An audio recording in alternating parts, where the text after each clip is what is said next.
안녕하십니까. 칸중국 코리아 이경옥입니다.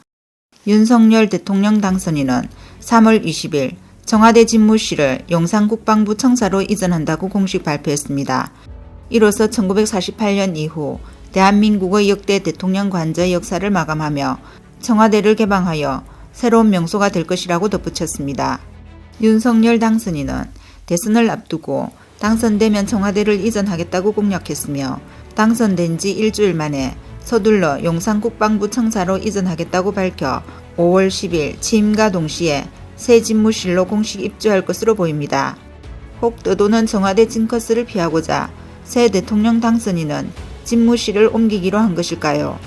그렇다면 청와대 징커스란 무엇일까요?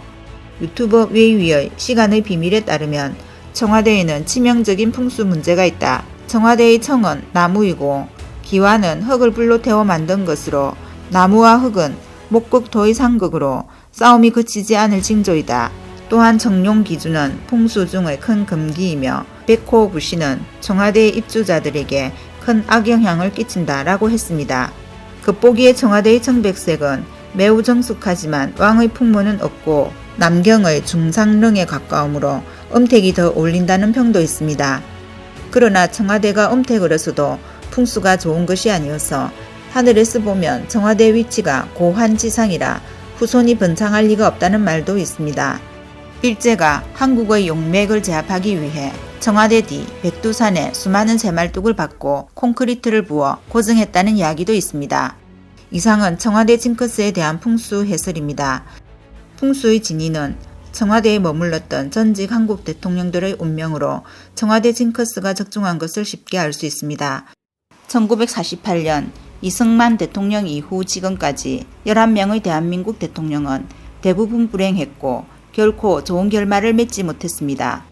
그들은 쿠데타나 혹은 암살을 당하거나 병에 걸리거나 투옥되거나 심지어 자살했습니다. 새 대통령이 취임하기 전에 서둘러 청와대를 떠나 청와대 징커스와 멀어지는 것은 매우 현명한 조치로 보입니다. 다음 뉴스입니다. 현재 미중 대립이 격화되고 중국 개념주와 중국 주식시장이 요동쳐서 국제 자본이 중국과 멀어지기 시작했습니다. 홍콩 최고갑부 리지아청은 영국 자산을 매각하고 있는데 그의 자금이 중국과 홍콩으로 반환될지 여부에 관심이 쏠리고 있습니다. 재미 중국 투자전략 전문가 마이커슨은 리지아청의 돈이 어디로 갈지 바람을 일으키는 작용이 있다고 말했습니다. JP모건은 3월 14일 보고서에서 지정학적, 거시적 위험의 상승으로 많은 글로벌 투자자들이 중국 인터넷 산업에 대한 투자를 줄이면서 대규모 자본 유출을 초래하고 있다고 지적했습니다. 최근 중국 개념주와 중국 A주 급락세를 보면 국제 자본의 대중국 투자는 갈수록 신중해지고 중국과 멀어지고 있다는 사실을 알 수 있습니다. 이제 중국은 그 어느 때보다 국제 자본이 중국으로 유입되고 국제적으로 돈을 벌 수 있는 중국 개념주가 필요합니다. 그리고 리지아청은 글로벌 자본의 중국 진출을 견인할 수 있는 최고의 인물입니다. 2013년 이후 리지아청은 중국과 홍콩에서 대거 자금을 회수하여 투자 중심을 영국과 유럽으로 옮겼습니다. 이제 중공은 여론몰이를 통해서 영향력을 행사하려 하고 있습니다.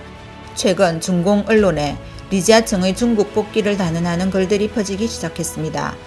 그러나 지금까지 리지아청은 투자 자금의 중국 복귀 의사를 밝히지 않았습니다.